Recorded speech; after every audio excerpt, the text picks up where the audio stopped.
On her way home from work, a woman spotted a tiny shadow on the street. Curious, she walked closer and realized it was a puppy.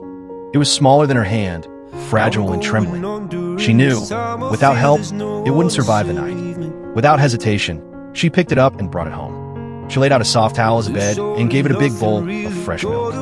The puppy drank it all quickly, but couldn't fall asleep. It was still scared, so she gently comforted it, and eventually it began to relax. The next morning, the puppy finally fell asleep peacefully.